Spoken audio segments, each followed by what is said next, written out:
ଲୋକମାନେ କୁହନ୍ତି ଆମେ ନେତା ଆସିନୁ କି ଲୋକମାନଙ୍କ ସେବା କରିବା ଭୁଲ। ବିଲକୁଲ କୌଣସି ସେବା ନାହିଁ। ଓନ୍ଲି ଫର୍ କେବଳ ତାଙ୍କର ଦେଖନ୍ତୁ କୋଟି କୋଟି ଟଙ୍କା ଦୁର୍ନୀତି କରିବେ ଖାଇବେ। ସେଇମାନେ କେବଳ ତାଙ୍କ ପେଟ ପୁରିବା ପାଇଁ ଆସିଛନ୍ତି। 147 ବିଧାୟକରୁ 107 ବିଧାୟକ ହେଲେ କୋଟିପତି। ଏଇଟା ମୁଁ କହୁନି, ଏଡିଆ ରିପୋର୍ଟ କହୁନି। ଜୟ ଶ୍ରୀରାମ ସାଙ୍ଗମାନେ, ମୁଁ ଡୁଗୁ ଆଜି ଆପଣଙ୍କୁ ସ୍ୱାଗତ କରୁଛି ଆଉ ଗୋଟେ ଇଣ୍ଟରେଷ୍ଟିଂ ଟପିକ୍ ଉପରେ। ଟପିକ୍ଟି କ'ଣ ନା, ଯେଉଁମାନଙ୍କ ପାଖରେ କୋଟି କୋଟି ଟଙ୍କା ଥିବ ସେଇମାନେ କେବଳ ରାଜନୀତିକୁ ଆସିପାରିବେ, ପଲିଟିକ୍ସ ଆସିପାରିବେ। ଦ୍ୱିତୀୟ କଥା ହେଲା କ'ଣ, ନେତାଙ୍କର ଦରମା ଏବେ ବି ମାନେ 35,000 ଟଙ୍କା ଅଛି, ଭତ୍ତା 65,000 ଟଙ୍କା ଅଛି, ଲକ୍ଷେ ଟଙ୍କା ଦରମା ହେଲାଣି, ତଥାପି ବି ତାଙ୍କୁ ନଖଟ ହେଲାଣି। କାହିଁ କୁହନ୍ତି କହିଲ? ସେମାନେ ବା କହୁଛନ୍ତି ଡାଲି ବଢ଼ିଗଲା, ଆଳୁ ବଢ଼ିଗଲା, ପିଆଜ ବଢ଼ିଗଲା, ତେଲ ବଢ଼ିଗଲା, ତେଣୁକରି ତାଙ୍କୁ ଦରମା ନଖଟ ହେଉଛି। ତେଣୁକରି ତାଙ୍କ ମିନିମମ୍ ଦରମା 2.5 ଲାଖ ଟଙ୍କା ଦରକାର, ଆଉ ତାଙ୍କ ଫଣ୍ଡଟା 5ରୁ 6 କୋଟି ଟଙ୍କା ଦରକାର। ତେଣୁକରି ଏତେ ହେଲେ ଯାଇ ତାଙ୍କୁ ହେବ, ନହେଲେ ତାଙ୍କୁ ହେବନି। ସେ ଡାଇରେକ୍ଟ ମାନେ କହୁଛନ୍ତି ଯେମିତି ତାଙ୍କ ଟପିକ୍ ଆଲୋଚନା ହେଇ ସାରୁଛି, ତା ବୋଧେ ଗୃହକୁ ଆଉ ଚଳେଇ ଦେବୁନୁ ଗଲା ଆଉ। ତାପରେ ମିଶନ ଶକ୍ତି କଥା ଆଲୋଚନା କଲେ, ତା ବୋଧେ ଆଦାନୀ ପ୍ରସଙ୍ଗ କଥା ଆଲୋଚନା କଲେ, ଏମିତି ସବୁ ପ୍ରସଙ୍ଗ ଆଲୋଚନା କରି ଗୃହକୁ ଅଚଳ କରିଦେଉଛନ୍ତି। ଫାଷ୍ଟ ଯେତେବେଳେ ତାଙ୍କ କଥାଟି ସରିଯାଉଛି ଗଲା, ତାପରେ ସେଠୁ କଥାଟାକୁ ବୁଲେଇକିରି ଗୃହଟାକୁ ଅଚଳ କରିଦେଉଛନ୍ତି। ଆଉ ଆମ ପ୍ରମିଳା ବାପା ମିଡ଼ିଆରେ ସେ କୁହନ୍ତୁ ହଁ କହିଛନ୍ତି, ବାଚସ୍ପତିକୁ ମଧ୍ୟ କହିଛନ୍ତି ନିହାତି ଭାବରେ ଆମ ଦରମା ବଢ଼ିବା କଥା ସେ ଚିନ୍ତାଧାରା କରିବେ।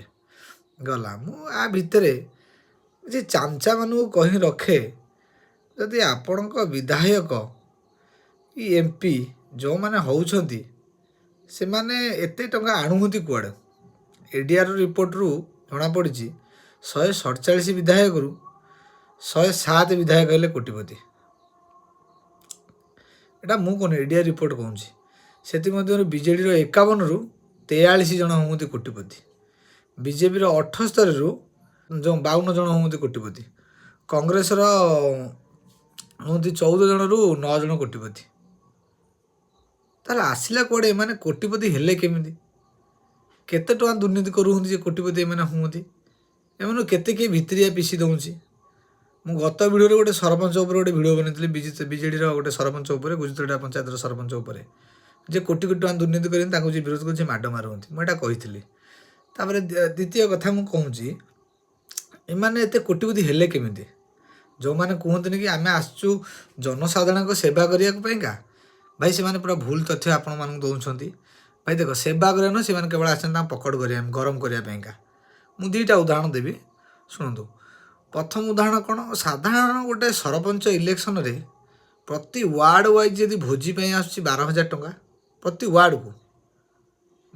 ମୁଁ ତ ଆମ ପଞ୍ଚାୟତ କଥା କହୁନି, ଅଲଗା ପଞ୍ଚାୟତ କଥା କହୁଛି, ଯେଉଁ ପଞ୍ଚାୟତରେ 12-14ଟା ୱାର୍ଡ଼ ଅଛି, ସାଧାରଣ ସେ ଗୋଟେ ସରପଞ୍ଚ ହେଉ କି ନୋମିନି ହେଉ, ଜିଲ୍ଲା ପରିଷଦ 3 ଜଣ ଛିଡ଼ା ହେଲେ ତାଙ୍କ ଭିତରେ କିଏ ସବୁଠୁ ଅଧିକା କିଏ ପଇସା ଦେବ, ଭୋଟ୍ଟି ତାର ଆଡ଼େ ଯିବ। ଆପଣ ଦେଖନ୍ତୁ, ସେ ବିଜେଡ଼ି ହେଉ, କଂଗ୍ରେସ ହେଉ, ବିଜେପି ହେଉ, ମୁଁ ସବୁ ଦଳକୁ କହୁଛି, ମୁଁ ଜନସାଧାରଣଙ୍କ ହିତରେ କହୁଛି। ଯେଉଁମାନେ କୁହନ୍ତି ଆମେ ନେତା ଆସିନୁ କି ଲୋକମାନଙ୍କ ସେବା କରିବା ଭୁଲ।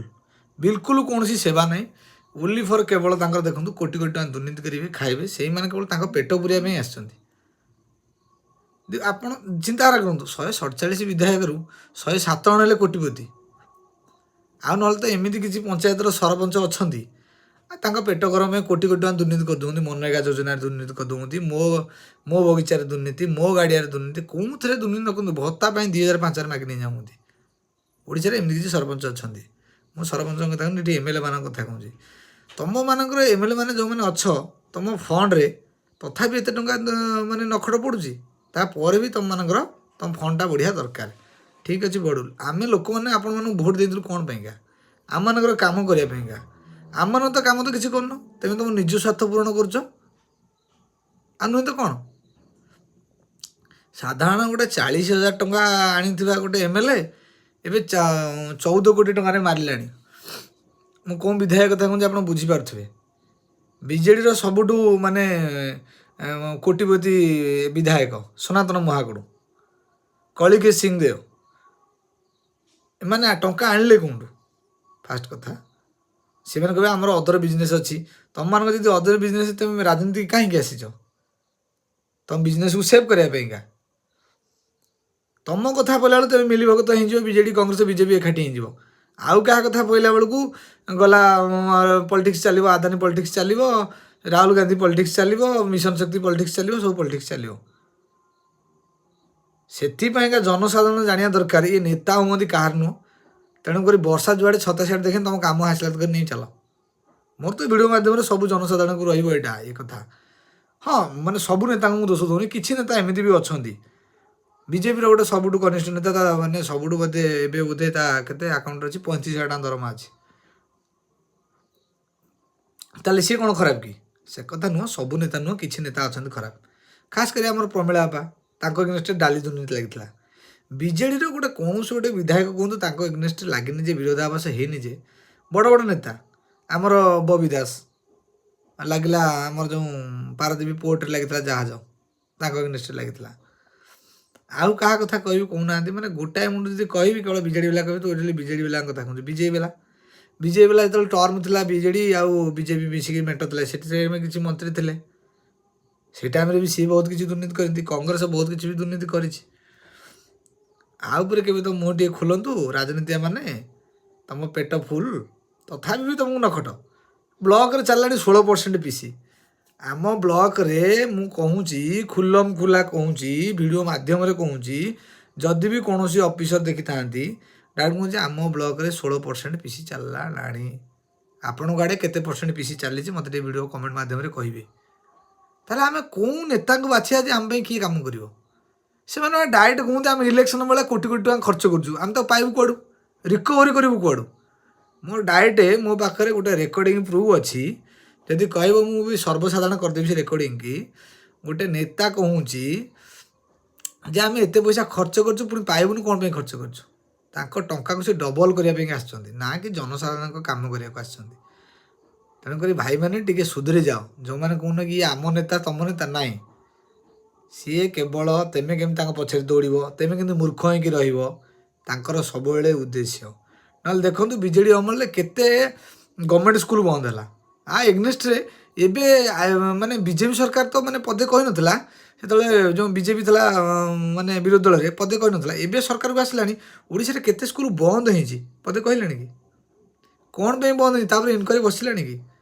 କିନ୍ତୁ କ'ଣ ଆସୁ ଆସୁ କ'ଣ ପଲିଟିକ୍ସ ଚାଲିଲା ଆମର, କ'ଣ ସେଇଟା ଯେଉଁ ଡ୍ରେସ୍ ବଦଳା ପଲିଟିକ୍ସ ଚାଲିଲା। ଡ୍ରେସ୍ର ଆଗରୁ କଳା ନୀଳ ଧଳା ଥିଲା, ତାକୁ ମଝିରେ ବିଜେଡ଼ି କଲର କରିଥିଲେ, ଏବେ ପୁଣି ଅଲଗା କ'ଣ କଲର ପାଇଁ ପ୍ରୋଗ୍ରାମ ଚାଲିଲାଣି। ଆରେ ଭାଇ ଟିକେ ନାକୁ ତ ଶିକ୍ଷା ଉପରେ ମାନେ ପଦକ୍ଷେପ କର, ଆମର ସରକାରଙ୍କୁ ଅନୁରୋଧ। ତାପରେ ସ୍ୱାସ୍ଥ୍ୟ ଦେଖନ୍ତୁ, ଚାରଛକ ମେଡ଼ିକାଲରେ ଗୋଟେ ଏବେ ରିସେଣ୍ଟଲି ଗୋଟେ ଭିଡ଼ିଓ ଭାଇରାଲ ହେଇଥିଲା ଯେ ମାନେ ଅପରେସନ୍ କରୁ କରୁ ଗୋଟେ କିଡ଼ନୀ ପାଇପ୍ କାଟିଦେଲେ, ସେ ଲୋକର ମୃତ୍ୟୁ ହେଲା ପ୍ରାଇଭେଟ୍ ମେଡ଼ିକାଲରେ। ଏମାନଙ୍କୁ ପ୍ରାଇଭେଟ୍ ମେଡ଼ିକାଲ ଲାଇସେନ୍ସ ଦେଲା କିଏ? କେଉଁ ଅମଳେ ଏମାନେ ଲାଇସେନ୍ସ ନେଇଛନ୍ତି? କେଉଁ ଅମଳେ ଏମାନେ ଅଧିକ ପାୱାରଫୁଲ୍ ହେଇଗଲେ ପ୍ରାଇଭେଟ୍ ମେଡ଼ିକାଲ ଏତେ? ଗଭର୍ଣ୍ଣମେଣ୍ଟ ମେଡ଼ିକାଲକୁ କାହିଁକି ଭଲ ଡକ୍ଟର ଆସୁନାହାନ୍ତି? ଆମର କାକଟପୁର ଗୋଟେ ଗୋଷ୍ଠୀ ସ୍ୱାସ୍ଥ୍ୟ କେନ୍ଦ୍ର, ସେଠି ଏପର୍ଯ୍ୟନ୍ତ ହେଲାଣି ଗୋଟେ ଭଲ ଡକ୍ଟର ଆସୁନାହାନ୍ତି। ଆମେ ଯଦି ଯିବାକୁ ଚାହିଁବୁ ଯିବୁ ଚାରଛକ, ନହେଲେ ନିମାପଡ଼ା, ନହେଲେ ନିଆଳି, ନହେଲେ ଭୁବନେଶ୍ୱର, ନହେଲେ କଟକ। ମାନେ ଚିନ୍ତାଧାରା କରନ୍ତୁ ଆମେ କେଉଁ ସମାଜରେ ବର୍ତ୍ତମାନ ଅଛୁ, କେଉଁ ପରିସ୍ଥିତିରେ ଆମେ ଅଛୁ। ଗୋଟେ ରୋଡ଼ କାମ କଲେ ପିସି, ଭତ୍ତା କଲେ ପିସି, ତାପରେ ଟୋଟାଲ ତ A to Z। ଆଉ ତମେ ଯେଉଁଠିକି ଯାଅ ସବୁଠି ପିସି। ତେଣୁକରି ଆଗ ମୋର ତ ଭିଡ଼ିଓ ମାଧ୍ୟମରେ ସରକାରଙ୍କୁ ଅନୁରୋଧ, ପିସି କାରବାରଟି ଦୟାକରି ବନ୍ଦ କରନ୍ତୁ, ଜନସାଧାରଣ ଉପକୃତ ହେବେ।